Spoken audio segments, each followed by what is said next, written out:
part 3, or part 2, or part 1? Here I've watched more stars crash and burn than I can count. Shinsuke Look at that. Nakamura is a star. There's no doubt about it. Oh my God. But will he rise? Like not to be like, I'm serious. Get your ass back in there and cook me some more. I mean it. I'm hungry. You are distracted even 1 second. That's how he would talk to his mom. Don't talk to me like that, motherfucker. Oops, sorry for swearing. I'm sorry, bro. He makes me so mad. He just talks to his mother like that.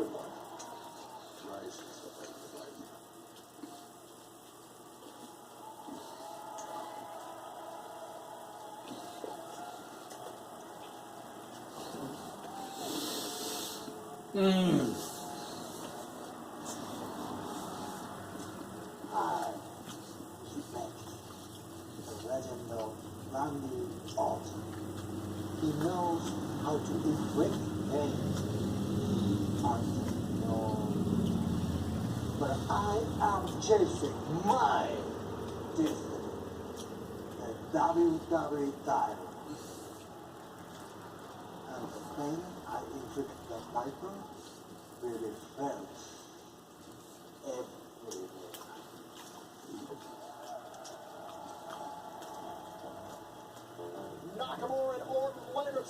Wow, I don't even taste the peppers.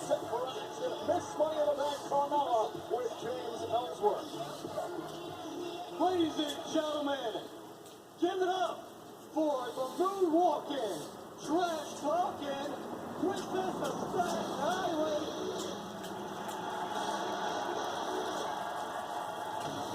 Yeah, I can taste it a little bit though. It's not quite what we expected. This is Kevin Owens and Byron over the last few weeks. Kevin Owens is... The peppers are made for cooking my food, people. Not for internal adjustment. I can only imagine what's on the mind of Kevin Owens here tonight. I have a feeling we're about to find out. I can assure you one thing. When Kevin Owens wants something, he will stop at nothing to get it. It came off a commentary last week and injected himself Oh, this butter different out here. himself, the official. Only vendetta with Shane McMahon, our commissioner. Oozing with butter.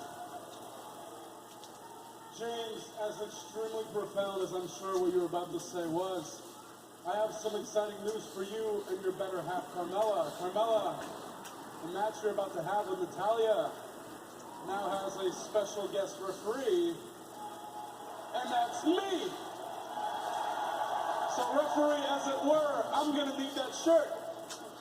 I need the shirt. Take the shirt. Take the shirt off. I need that.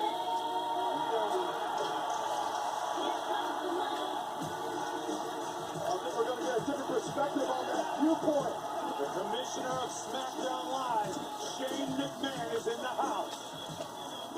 Remember last week, Kevin Owens tried to pull this exact same stunt, made himself the official in the middle of a match, which Kevin Owens allowed to happen, and Shane McMahon threw that match. I'm getting full. There's something wrong with Mike Nelson. Oh, no common sense.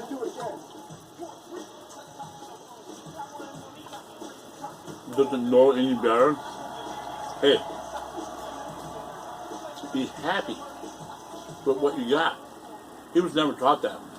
His mom always put in his head, is that enough, Mike? Do you want more? Yeah, bring me more. Okay? I was never taught that. He must have been taught that since a child. His whole family taught him that. Is that enough? Listen, Kevin, I came out here because I'm going to shut this down, nip it right in the bud. I was taught, you like that, boy? I'm like, yeah. Well, very enjoy it, because that's all there is. That's what I was taught. I have some for tomorrow. Okay. See, that's what I was taught. But you've been defiant. You have been so defiant to me. And Kevin, one thing that we have to get very clear.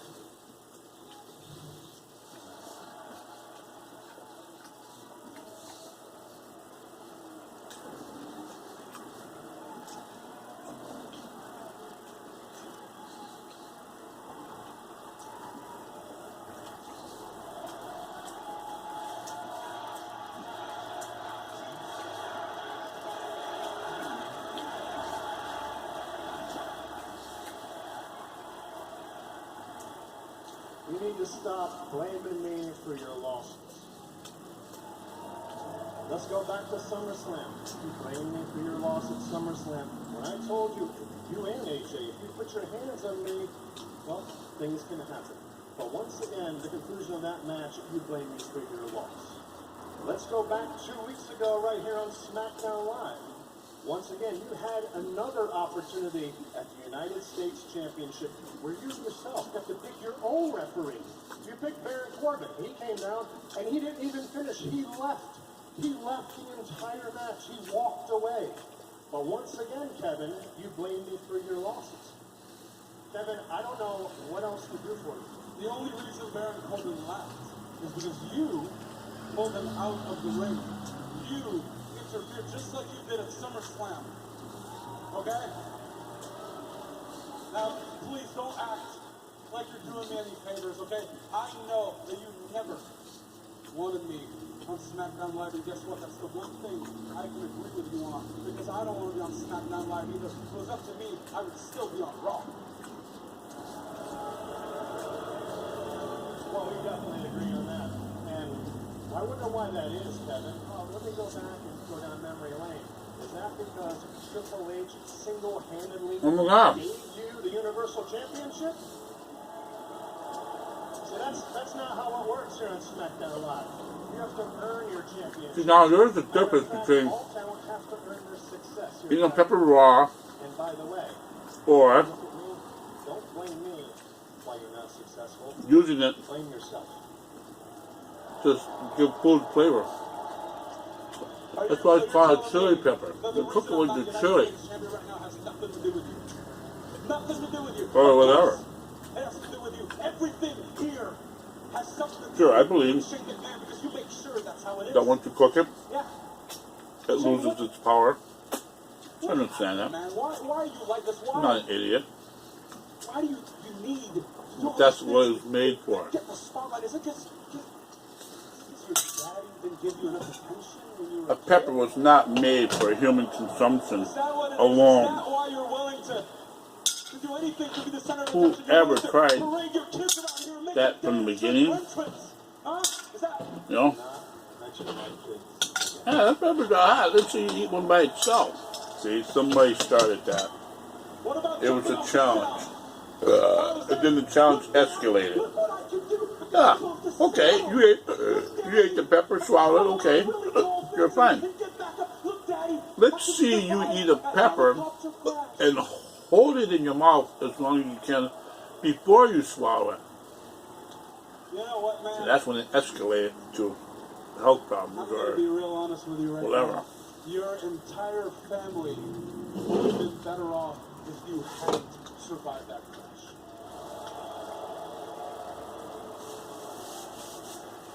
Everyone. Your dad. Your wife. And especially your kids.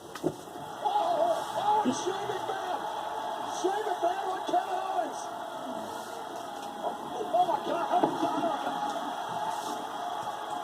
Well, that's it. No more napkins.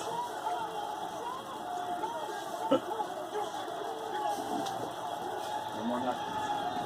Oh look, I got both of them. By trees.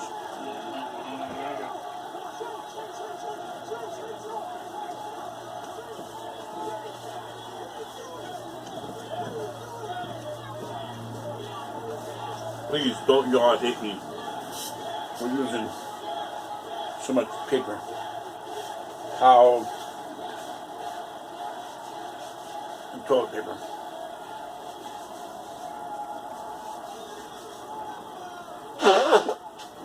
But that's what they made it for. To use too. If we don't use it, eventually it's going to get moldy, rotten, and throw it away. Now I'm sure paper has a deadline. Now,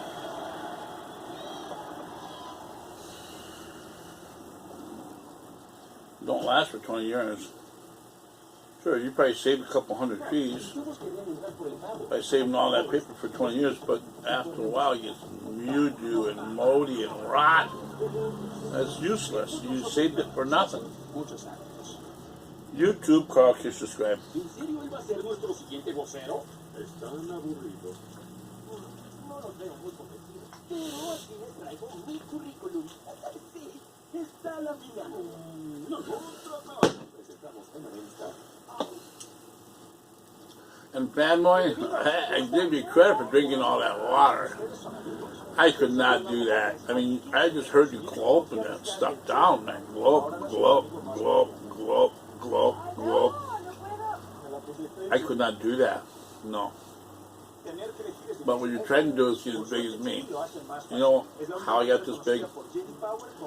I eat. Eat. When I was in jail, when I went to jail, I weighed 135 pounds. When I came out, I came out 245 pounds. I gained 110 pounds in jail. Why?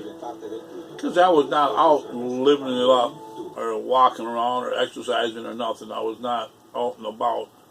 So it's true, you do need to exercise daily.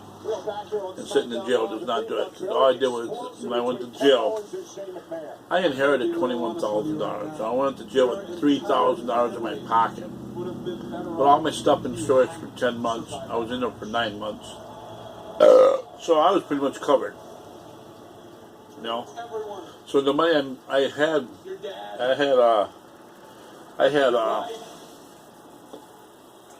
work release. You know, you get that Uber, whatever, Uber. Yeah. You go to jail with a job, you gotta continue paying your payments or whatever. No, they can't refuse you from, you know, only rich people, like some people we know or whatever, that don't need to work, have money to pay their expenses or whatever, or have nothing to lose. It don't matter. But, yeah. So the money I made at work was the money that paid my fee. They charge you to be in jail. You understand that? When you have Uber, you have to pay for your freedom. It's like $110 a week. I don't know, something like that. So you're pretty much paying them as being like a hotel. So I thought it was like a summer camp for skinny boys, because when I came out, I was fat. When I went in there, I had $3,000 in my pocket. And what I did was put all that money in canteen, and I was buying at least $150 worth of canteen every week. So my job supplied my food and gas. You know, I had to drive back before I had occupational license, you know, insurance, all that crap. So I had to work for that. I earned everything. So when I was in jail for 9 months, I got bigger. I was like controlling the system because I had money. I had money. And I was telling guys like, hey, give me a bag of Doritos for your chicken. Hey, sure, fine. You know, hey, I give you my baby Ruth for your eggs. Sure, fine. You know. So I was constantly eating when I was in there for 9 months straight. Constantly eating. And when it was chow time, I was first in line to get my food and eat it. So, yeah. That's how I got so big. That's how I got so big. Plus, I would make stops at McDonald's on my way to jail and got food as I was headed on my way, because I went right past her anyway, so I went to a drive-thru, got my food, and head off to jail. And I'd wolf down every day, I'd wolf down a Big Mac, a large soda, an order of fries. But I had to make up that time by driving quickly. So I had to eat quickly. So, and when I got to jail, with not much more time later, it was chow time. I was first in line. Plus, I had, when we were up on top of the hill, first before they had built a new jail, I was in jail that long, that they actually built a new jail. And we got kicked out of the old jail. It was called Top of the Hill Jail in Juneau, next to the Clearview Hospital.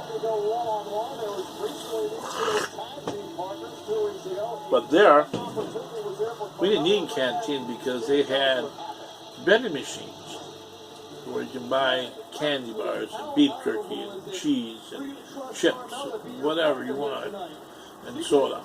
They had that at Top of the Hill. They had that. They had a thing called the day room. Everybody going there at the daytime, whatever. Well, closing time was 10 o'clock p.m. I believe, something like that, or 9 o'clock, something like that. But you had to get out, and that was that. Nobody was allowed in there, but you could get in there early in the morning to have your breakfast. That's the day room, and watch TV, and have your snacks, and watch TV. So that's how I got so big, dude. YouTube crowd, keep subscribe. I am full. I hope you enjoyed the video. And say no to drugs, because drugs is what got me in jail. YouTube crowd, keep subscribe. It cost me, yeah. You're wondering how much it cost me?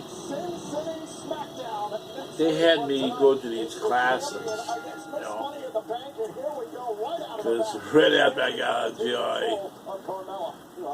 I had to stay with my ex-girlfriend until my place was ready to move in or whatever. I had to do some painting or something, I don't know. But I stayed with her for a couple of days, whatever, and we did cocaine. Yeah, freebase, cocaine. I cooked it, we smoked it, I paid for it.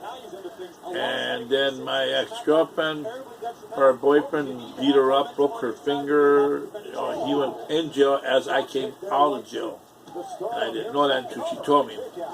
So anywho, she made me quit the cocaine by watching her hog game up all my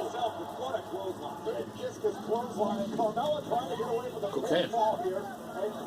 I'm not ashamed of it.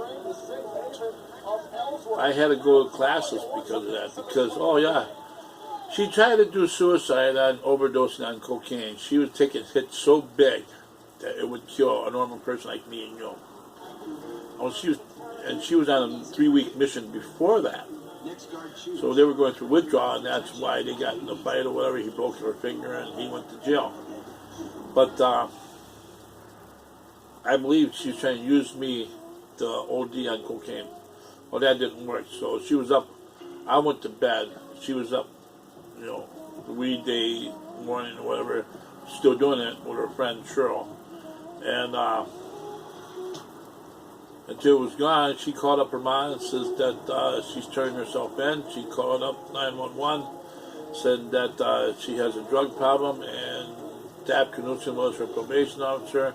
Dap came and got her, took her to jail, and then she said, yeah, I was doing cocaine with Carl Kish for the last 3 days. He said, what?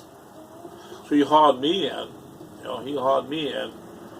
and her mother that came and got her clothes and stuff saying, yeah, good job, thanks a lot, Mr. Kish. You just got my daughter put back in jail again, retoxed or whatever.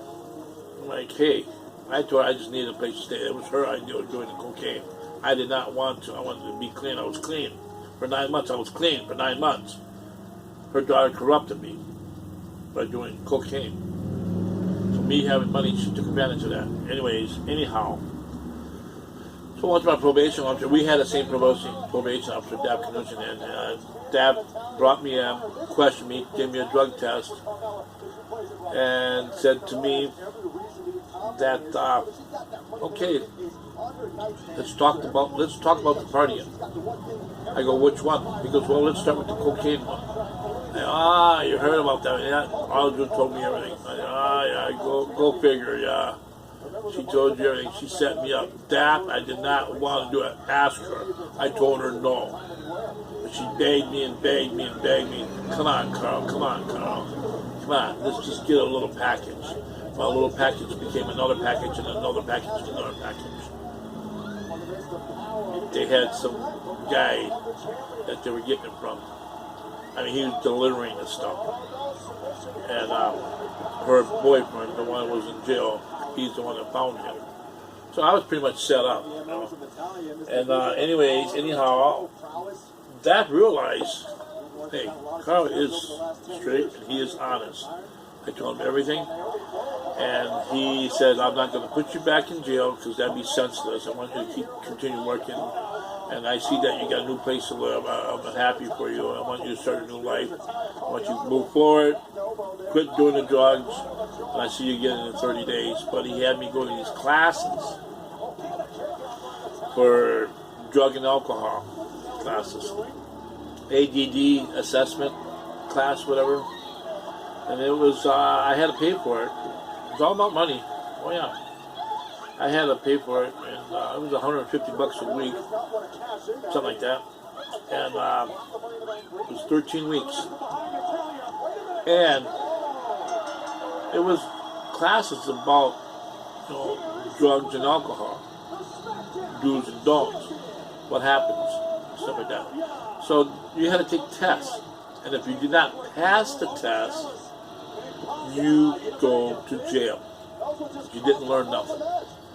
Well, I proved to him I did learn something. And I learned one thing. Drugs is not my game. I learned a great value. Watching somebody else smoke up my drugs was senseless for me to continue doing it. Because I am not supporting somebody else's habit. A little less to my own. I did not have a habit. Sure, once in a while I'd use it. Hey, people drink beer. I did cocaine, I did weed. So what? Wasn't hurting nobody, wasn't harming nobody.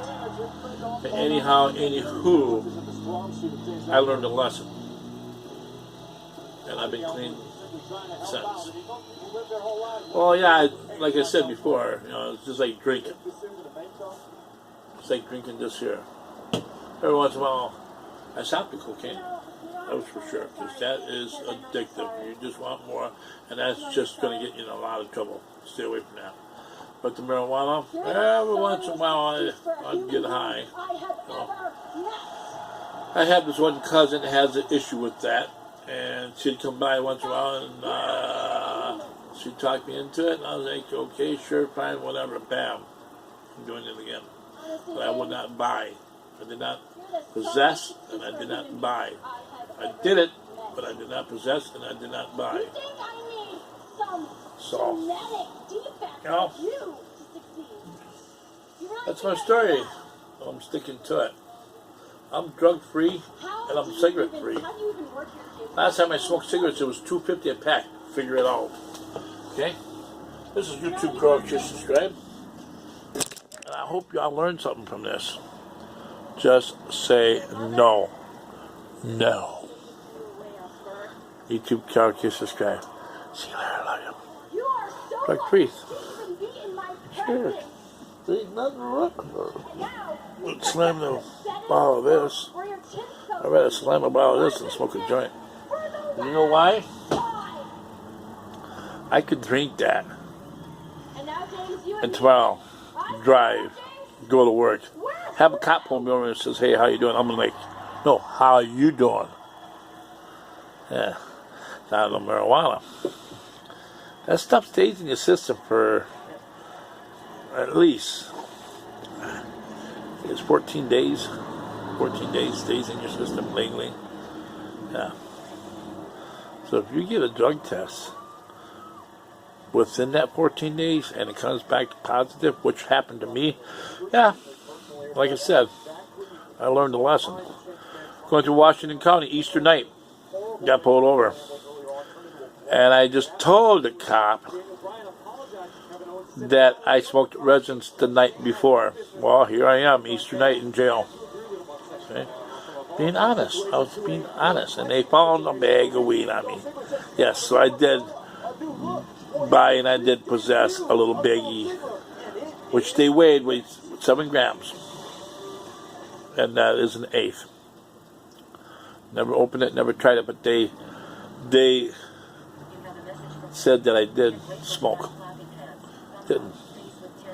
I tried to get a lawyer, tried to fight it, but it didn't matter. Because when they gave me the blood test, they came back 6 months later positive for THC. YouTube card, subscribe, so you can't win. Bye.